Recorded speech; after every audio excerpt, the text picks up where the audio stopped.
ಪ್ರೀತಿಯ ಸ್ನೇಹಿತರೆ, ಔಷಧಿ ಗುಣಗಳಿರ್ತಕ್ಕಂಥ ಇಂದಿನ ಬೆಳಗಿನ ಫಲಹಾರ ಅಂದರೆ ಉಪಹಾರ ರೆಡಿಯಾಗಿದೆ. ಮಾಡೋ ವಿಧಾನ ಸಂಪೂರ್ಣವಾಗಿ ತೋರಿಸಿದ್ದೀನಿ.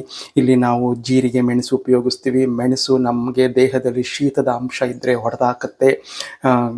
ನಮಗೆ ಕೆಮ್ಮಿದ್ರೆ, ಶೀತದಿಂದ ಕೆಮ್ಮಿದ್ರೆ, ನೆಗಡಿ ಇದ್ದರೆ ಎಲ್ಲವನ್ನು ಕಡಿಮೆ ಮಾಡುತ್ತೆ. ಜೀರಿಗೆ ನಮಗೆ ಗ್ಯಾಸ್ಟ್ರಿಕ್ ಇದ್ದರೆ ಕಡಿಮೆ ಮಾಡುತ್ತೆ ಮತ್ತು ಜೀರ್ಣಕ್ರಿಯೆಗೆ ಉಪಯೋಗ ಆಗುತ್ತೆ. ಇನ್ನು ಎಳ್ಳು ಮತ್ತು ಕಡಲೆಕಾಯಿ ಬೀಜ, ಎಳ್ಳಿನಲ್ಲಿ ಮಾಯಿಶ್ಚರಿಂಗ್ ಒಂದು ಅಂಶ ಇದೆ, ಎಣ್ಣೆ ಅಂಶ ಬಿಡುತ್ತೆ, ನಮ್ಮ ಚರ್ಮಕ್ಕೆ ಕಾಂತಿಯನ್ನು ಕೊಡುತ್ತೆ ಮತ್ತು ಅಧಿಕವಾದ ಕ್ಯಾಲ್ಶಿಯಂ ಇದೆ, ನಮಗೆ ಮೂಳೆಗಳನ್ನು ಗಟ್ಟಿ ಮಾಡುತ್ತೆ. ಇನ್ನು ಕಡಲೆಕಾಯಿ ಬೀಜದಲ್ಲೂ ಅಷ್ಟೇ, ಅದು ರುಚಿಗೆ ಮಾತ್ರ ಅಲ್ಲ, ನಮಗೆ ತಿನ್ನೋಕ್ಕೆ ಸಿಗುತ್ತೆ ಅಂತಲ್ಲ, ಅದರಿಂದನೂ ಸಹ ಎಣ್ಣೆ ಅಂಶ ನಮ್ಮ ಮೂಳೆಗಳಿಗೆ ಸಿಗುತ್ತೆ, ನಮಗೆ ಕಬ್ಬಿಣ ಅಂಶ ಸಿಗುತ್ತೆ. ಈ ಎಲ್ಲ ಔಷಧಿ ಗುಣಗಳಿರ್ತಕ್ಕಂಥ ಈ ಒಂದು ಉಪಹಾರವನ್ನು ನಾನಿವತ್ತು ಮಾಡಿದ್ದೀನಿ. ಕೇವಲ 20 ನಿಮಿಷದಲ್ಲಿ ಮಾಡಿ ಮುಗಿಸ್ಕೊಂಡ್ಬಿಡ್ಬೋದು. ಮಾಡೋ ವಿಧಾನ ಸಂಪೂರ್ಣವಾಗಿ ತೋರಿಸಿದ್ದೀನಿ. ಎಲ್ಲೂ ಸ್ಕಿಪ್ ಮಾಡದೆ ವಿಡಿಯೋನ ಸಂಪೂರ್ಣವಾಗಿ ನೋಡಿ, ಲೈಕ್ ಮಾಡಿ, ಶೇರ್ ಮಾಡಿ, ನನ್ನ ಚಾನಲ್ನ ಸಬ್ಸ್ಕ್ರೈಬ್ ಮಾಡಿಕೊಂಡು ನಿಮ್ಮ ಸಂಪೂರ್ಣ ಪ್ರೋತ್ಸಾಹ ಬೆಂಬಲವನ್ನು ಕೊಡಬೇಕು ಅಂತ ಕೇಳ್ಕೊತೀನಿ. ಹಾಗೆ ಹೊಸದಾಗಿ ನನ್ನ ಚಾನಲ್ನ ನೋಡ್ತಾ ಇರ್ತಕ್ಕಂಥ ನನ್ನ ಸ್ನೇಹಿತರು ಯಾರಾದರೂ ಇದ್ದರೆ ದಯಮಾಡಿ ನಮ್ಮ ಚಾನಲ್ನ ಸಬ್ಸ್ಕ್ರೈಬ್ ಮಾಡಿಕೊಂಡು ನಮ್ಮ ಜೈ ಗಣೇಶ ಕುಟುಂಬದ ಸದಸ್ಯರಾಗಬೇಕು ಅಂತ ಕೇಳ್ಕೊತೀನಿ. ಮತ್ತು ಯಾಕೆ ತಡ, ಔಷಧಿ ಗುಣಗಳಿರ್ತಕ್ಕಂಥ ಈ ಉಪಹಾರವ ಮಾಡೋ ವಿಧಾನವನ್ನು ತೋರಿಸ್ತೀನಿ. ಬನ್ನಿ, ಫಟಾಫಟ್ ಅಂತ ನೀವು ಮಾಡ್ಕೊಳ್ಳಿ, ತಿನ್ನಿ, ಆರೋಗ್ಯವಂತರಾಗಿರಿ, ನಗ್ನಗ್ತಾಗಿರಿ. ಬನ್ನಿ, ವಿಡಿಯೋ ಕಂಟಿನ್ಯೂ ಆಗುತ್ತೆ.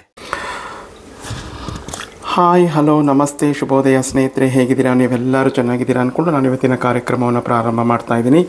ನಾನು ನೋಡಿ ಇಲ್ಲಿ ಈ ಸ್ಪೂನ್ ಅಳತೆಯಲ್ಲಿ 1 ಸ್ಪೂನು ಮೆಣಸು, ಕರಿಮೆಣಸು ಮತ್ತು 1/4 ಸ್ಪೂನು ಜೀರಿಗೆ, ಸ್ವಲ್ಪ ಸಾಸಿವೆ, ಅಂದರೆ 1/4 ಸ್ಪೂನ್ಗಿನ ಕಡಿಮೆ ಇದೆ ಸಾಸಿವೆ. ಈಗ ಇದು ಮೂರನ್ನು ಈ ಕಬ್ಬಿಣದ ಸಣ್ಣ ಬಾಣಲೆಗೆ ಹಾಕ್ಕೊಂಡು ನಾನು ಹುರ್ಕೊತೀನಿ. ಚಿಟಪಟ ಅಂತ ಶಬ್ದ ಬರಬೇಕು, ಇಲ್ಲ ಅಂದರೆ ಸಾಸಿವೆ ಕಹಿ ಬಂದ್ಬಿಡುತ್ತೆ. ಹೇಳಿದ್ದೀನಿ, ಡ್ರೈ ರೋಸ್ಟ್ ಮಾಡ್ಕೋಬೇಕು. ಇದಿಷ್ಟನ್ನು ಈ ಮೂರನ್ನು ಡ್ರೈ ರೋಸ್ಟ್ ಮಾಡಿಕೊಂಡು ತಣ್ಣಗೆ ಆರಿಸ್ಕೊಂಡು ಪುಡಿ ಮಾಡ್ಕೊಂಡು ಬರ್ತೀನಿ. ನಂತರ ನಿಮಗೆ ತೋರಿಸ್ತೀನಿ. ಸ್ನೇಹಿತರೆ ನೋಡಿ, ಈ ರೀತಿಯಲ್ಲಿ ಪುಡಿ ಮಾಡ್ಕೊಂಬಂದಿದ್ದೀನಿ. ನಾನು 2/4 ಪಾವ್ ಅಕ್ಕಿ ಅನ್ನವನ್ನು ಸೋನಾ ಮಸೂರಿ ರೈಸ್ ಮಾಡಿ ಇಟ್ಕೊಂಡಿದ್ದೀನಿ. ಆ ಅನ್ನಕ್ಕೆ ಈ ಪುಡಿ ಸಾಕು, ಖಾರ ಏನಾಗೋದಿಲ್ಲ, ಕರೆಕ್ಟ್ ಆಗುತ್ತೆ. ಇನ್ನು ಮಿಕ್ಕಂಥ ಪದಾರ್ಥಗಳು ಏನಂದರೆ, ಇದನ್ನು ತುಪ್ಪದಲ್ಲೇ ಮಾಡಬೇಕು. ತುಪ್ಪ ತೊಗೊಂಡಿದ್ದೀನಿ. ನಿಂಬೆಹಣ್ಣು, ಕೆಲವರು ಹುಣಸೆ ಹುಳಿ ಹಿಂಡ್ತಾರೆ, ನಾನು ನಿಂಬೆಹಣ್ಣು ಹಾಕ್ತಾಯಿದ್ದೀನಿ. ಸ್ವಲ್ಪ ಕೊತ್ತಂಬರಿ ಸೊಪ್ಪು, ಇದು ಜೀರಿಗೆ ಮೆಂತ್ಯದ ಹಿಟ್ಟು, ನಿಮ್ಮ ಮಾಡೋ ವಿಧಾನ ತೋರಿಸಿದ್ದೆ. ಅದು ತೆಂಗಿನಕಾಯಿ ತುರಿ, ನಿಮ್ಗೆ ಎಷ್ಟು ತೊಗೊಂಡ್ರು ಚೆನ್ನಾಗಿರುತ್ತೆ. ಕೆಲವರು ಕೊಬ್ಬರಿ ಉಪಯೋಗಿಸ್ತಾರೆ. ಪುಡಿ ಹಿಂಗು, ಕರಿಬೇವಿನ ಸೊಪ್ಪು, ಒಗ್ಗರಣೆಗೆ ಸಾಸಿವೆ, ಜೀರಿಗೆ, ಕಡಲೆಬೇಳೆ, ಉದ್ದಿನಬೇಳೆ ಮತ್ತು ಕಡಲೆಕಾಯಿ ಬೀಜ, ಒಣಮೆಣಸಿನಕಾಯಿ, ಇದಿಷ್ಟು ಒಗ್ಗರಣೆಗೆ, ರುಚಿಗೆ ತಕ್ಕಷ್ಟು ಉಪ್ಪು. ಈಗ ಮಾಡೋ ವಿಧಾನ ತೋರಿಸ್ತೀನಿ, ಬನ್ನಿ ನೋಡೋಣ. ಸ್ನೇಹಿತರೆ, ಒಂದು ಪಾತ್ರೆ ಇಟ್ಕೊಂಡಿದ್ದೀನಿ.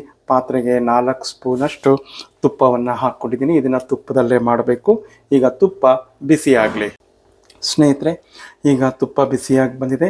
ಸಾಸಿವೆ ಜೀರಿಗೆಯನ್ನು ಹಾಕೋತಾ ಇದ್ದೀನಿ. ಅದು ಚಿಟಪಟ ಅಂತ ಸಿಡಿಲಿ. ನೋಡಿ ಸ್ನೇಹಿತರೆ, ಅದೆಲ್ಲ ಚಿಟಪಟ ಅಂತ ಸಿಡಿತಾ ಇದೆ. ಈಗ ಸ್ಟವ್ನ ಲೋ ಫ್ಲೇಮ್ಗೆ ಇಟ್ಕೋತಾ ಇದ್ದೀನಿ. ಕಡಲೆಕಾಯಿ ಬೀಜ 1-2 ಸ್ಪೂನಷ್ಟು ತೊಗೊಂಡಿದ್ದೀನಿ. ನಿಮಗೆ ಎಷ್ಟು ಬೇಕೋ ಅಷ್ಟು ನೀವು ಹಾಕ್ಕೊಳ್ಳಿ. ನೋಡಿ, ಕಡಲೆಕಾಯಿ ಬೀಜ ಎಲ್ಲ ಸ್ವಲ್ಪ ಬಾಡಿ ಬಂದಿದೆ. ಈಗ ಕಡಲೆಬೇಳೆ, ಉದ್ದಿನಬೇಳೆ, ಇದನ್ನು ಸ್ವಲ್ಪ ಬಾಡಿಸ್ಕೊಳ್ಳೋಣ ತುಪ್ಪದಲ್ಲಿ. ನೋಡಿ, ಕಡಲೆಬೇಳೆ, ಉದ್ದಿನಬೇಳೆನೂ ಬಾಡಿ ಬಂದಿದೆ. ಕರಿಬೇವು, ಈಗ ಒಣಮೆಣಸಿನ್ಕಾಯಿ. ಇಲ್ಲಿ ಹಸಿಮೆಣಸಿನ್ಕಾಯಿನ ಕೆಲವರು ಉಪಯೋಗಿಸ್ತಾರೆ, ಬಟ್ ಒಣಮೆಣಸಿನ್ಕಾಯಿನೇ ಬಹಳ ರುಚಿ ಕೊಡೋದು. ಯಾವುದೇ ಒಗ್ಗರಣೆಗೂ ಒಣಮೆಣಸಿನ್ಕಾಯಿ ಬಹಳ ಶ್ರೇಷ್ಠವಾದದ್ದು, ತುಂಬ ರುಚಿ ಕೊಡುತ್ತೆ. ಈಗ ನಾನೇನು ಮಾಡ್ತಾಯಿದ್ದೀನಿ ಅಂತಂದರೆ, ಕೊನೆಯಲ್ಲಿ ಕಾಯಿ ತುರಿ, ಈ ಕಾಯಿ ತುರಿನೂ ಹಾಕ್ಕೊಂಡು ನಾವು ತುಪ್ಪದಲ್ಲಿ ಚೆನ್ನಾಗಿ ಬಾಡಿಸ್ಕೋಬೇಕು. ಅಡಿ ಹತ್ತಿಸ್ಕೋಬೇಡಿ, ಲೋ ಫ್ಲೇಮಲ್ಲೇ ಬಾಡಿಸ್ಕೊಳ್ಳಿ. ಅಂದರೆ ನೋಡಿ, ಇಷ್ಟು ಬಾಡಿಸ್ಕೊಂಡಿದ್ದೀನಿ, ಸಾಕು. ಈಗ ನಾನು ಸ್ಟವನ್ನು ಆಫ್ ಮಾಡ್ಕೊಂಡಿದ್ದೀನಿ. ಈಗ ಈ ಪಾತ್ರೆಯನ್ನು ಪಕ್ಕಕ್ಕೆ ತೆಗೆದಿಟ್ಕೊತೀನಿ, ನಂತರ ನಿಮಗೆ ಶೇರ್ ಮಾಡ್ತೀನಿ. ಸ್ನೇಹಿತರೆ, ಸ್ಟೌವಿಂದ ಪಾತ್ರೆಯನ್ನು ತೆಗೆದಿಟ್ಕೊಂಡು ನಾನು ಮಾಡಿರ್ತಕ್ಕಂಥ ಅನ್ನವನ್ನು ಇದಕ್ಕೆ ಹಾಕ್ಕೊಂಡು ರುಚಿಗೆ ತಕ್ಕಷ್ಟು ಉಪ್ಪು ಹಾಕ್ಕೊಂಡಿದ್ದೀನಿ. ಮತ್ತು ಈ ಸ್ಪೂನಲ್ಲಿ 1 ಸ್ಪೂನು ಸಕ್ಕರೆ ಹಾಕ್ಕೊಂಡಿದ್ದೀನಿ. ನಿಮಗೆ ಇಷ್ಟ ಇಲ್ಲ ಅಂದರೆ ಸ್ಕಿಪ್ ಮಾಡ್ಕೊಳ್ಳಿ. ಮತ್ತು 2 ಸ್ಪೂನು ತುಪ್ಪ ಹಾಕ್ಕೊಂಡಿದ್ದೀನಿ. ಒಟ್ಟು 6 ಸ್ಪೂನ್ ತುಪ್ಪವನ್ನು ನಾನು ಇಲ್ಲಿ ಬಳಸ್ತಾ ಇದ್ದೀನಿ. ಹಾಗೆ ಸ್ವಲ್ಪ ಜೀರಿಗೆ ಮೆಂತ್ಯದ ಹಿಟ್ಟು, ಮತ್ತು ನಾನಿಲ್ಲಿ ಬಿಳಿ ಎಳ್ಳು ತೊಗೊಂಡಿದ್ದೀನಿ. ಇದನ್ನು ಹುರಿದಿಟ್ಕೊಂಡಿದ್ದೀನಿ. ನಾನು ಅಂಗಡಿಯಿಂದ ತಂದ ತಕ್ಷಣ ಇದನ್ನು ಹುರಿದಿಟ್ಕೊಂಡ್ಬಿಡ್ತೀನಿ, ಯಾಕೆಂದರೆ ಹುಳ ಬರೋದಿಲ್ಲ ಅಂತ. ಈಗ ಇದನ್ನು ಹಾಕ್ಕೋತಾ ಇದ್ದೀನಿ. ಎಳ್ಳನ್ನು ನಾವು ಉಪಯೋಗಿಸ್ತಾ ಇರೋದ್ರಿಂದ ನಮಗೆ ಅಧಿಕವಾದ ಕ್ಯಾಲ್ಶಿಯಂ ಸಿಗುತ್ತೆ. ಮತ್ತು ಕಡಲೆಕಾಯಿ ಬೀಜ, ಈ ಎಳ್ಳನ್ನು ನಾವು ಯಾಕೆ ಉಪಯೋಗಿಸ್ತೀವಿ ಅಂದರೆ, ಕಡಲೆಕಾಯಿ ಬೀಜ ತಿನ್ನಕ್ಕೆ ರುಚಿಯಾಗಿರುತ್ತೆ ಅಂತಲ್ಲ, ಈ ಎಳ್ಳಲ್ಲಿ ಕಡಲೆಕಾಯಿ ಬೀಜದಲ್ಲಿ ಎಣ್ಣೆ ಅಂಶ ಇರುತ್ತೆ. ಅದು ನಮ್ಮ ಸ್ನೇಹಕ್ಕೆ ನಮ್ಮ ಚರ್ಮಕ್ಕೆ ಮಾಯಿಶ್ಚರಿಂಗ್ ಕೊಡುತ್ತೆ. ಸುಕ್ಕುಗಟ್ಟುತ್ತಲ್ಲ, ಅದು ಕಡಿಮೆ ಮಾಡುತ್ತೆ.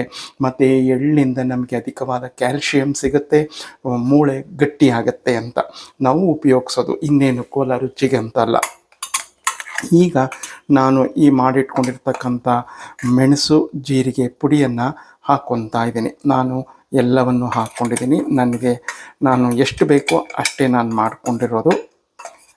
ನೀವು ಇದರಿಂದ ಬೇಕಾದ್ರೆ ರಸಂ ಬೇಕಾದ್ರೂ ಮಾಡ್ಕೋಬೋದು. ಈಗ ನೋಡಿ ಏನು ಘಮ ಘಮ ಘಮ ಅಂತ ಇದೆ. ಈಗ ಇಂಗು, ಇದನ್ನೆಲ್ಲ ಹಾಕಿ ಈಗ ಮಿಕ್ಸ್ ಮಾಡಿಬಿಟ್ರೆ ರುಚಿಕರವಾದ ಆರೋಗ್ಯ ಅಂದರೆ ಔಷಧಿ ಗುಣಗಳಿರ್ತಕ್ಕಂಥ ಒಂದು ಫಲಹಾರ ನಮಗೆ ತಿನ್ನೋದಕ್ಕೆ ರೆಡಿಯಾಗುತ್ತೆ. ನೀವು ಮಾಡ್ಕೊಳ್ಳಿ, ಹೇಗಿತ್ತು ಅಂತ ನನಗೆ ಕಮೆಂಟ್ನಲ್ಲಿ ಮರೆಯದೆ ತಿಳಿಸಿ. ಸ್ನೇಹಿತರೆ, ಇನ್ನೊಂದು ಅಂಶ ಬಿಟ್ಬಿಟ್ಟಿದ್ದೆ, ಸಾರಿ. ಈಗ ನಾನು ನಿಂಬೆ ಹುಳಿಯನ್ನು ಇಂಟ್ಕೋತಾ ಇದ್ದೀನಿ. ಇಲ್ಲಿ ಕೆಲವರು ಹುಣಸೆ ಹುಳಿ ಉಪಯೋಗಿಸ್ತಾರೆ, ಏನು ತೊಂದರೆ ಇಲ್ಲ, ಅದೂ ಒಳ್ಳೆಯದೇ. ಈಗ ನಾನು ಈ ನಿಂಬೆ ಹುಳಿಯನ್ನು, ಒಂದು ನಿಂಬೆಹಣ್ಣು ಸಂಪೂರ್ಣ ತೊಗೊಂಡಿದ್ದೀನಿ. ಈ ನಿಂಬೆ ಹುಳಿಯನ್ನು ಹಿಂಡಿಬಿಟ್ಟು ನಾನು ಇದನ್ನು ಮಿಕ್ಸ್ ಮಾಡಿ ನಂತರ ನಿಮಗೆ ಶೇರ್ ಮಾಡ್ತೀನಿ. ಸ್ನೇಹಿತರೆ, ಔಷಧಿ ಗುಣಗಳಿರ್ತಕ್ಕಂಥ ಬೆಳಗಿನ ಉಪಹಾರ ರೆಡಿಯಾಗಿದೆ. ಮಾಡೋ ವಿಧಾನ ಸಂಪೂರ್ಣವಾಗಿ ತೋರಿಸಿದ್ದೀನಿ. ವಿಡಿಯೋನ ಎಲ್ಲ ಸ್ಕಿಪ್ ಮಾಡಿದೆ, ಸಂಪೂರ್ಣವಾಗಿ ನೋಡಿ. ಹಾಗೆ ಲೈಕ್ ಮಾಡಿ, ಶೇರ್ ಮಾಡಿ, ನನ್ನ ಚಾನಲ್ನ ಸಬ್ಸ್ಕ್ರೈಬ್ ಮಾಡಿಕೊಂಡು ನಿಮ್ಮ ಸಂಪೂರ್ಣ ಪ್ರೋತ್ಸಾಹ ಬೆಂಬಲವನ್ನು ಕೊಡಬೇಕು ಅಂತ ಕೇಳ್ಕೊತೀನಿ. ಮತ್ತೊಂದು ಇಂಟ್ರೆಸ್ಟಿಂಗ್ ಹಾಗೂ ಆರೋಗ್ಯಕರವಾದ ವಿಡಿಯೋ ಒಂದಿಗೆ ಬರ್ತೀನಿ. ಎಲ್ಲರಿಗೂ ನಮಸ್ಕಾರಗಳು. ಜೈ ಗಣೇಶ.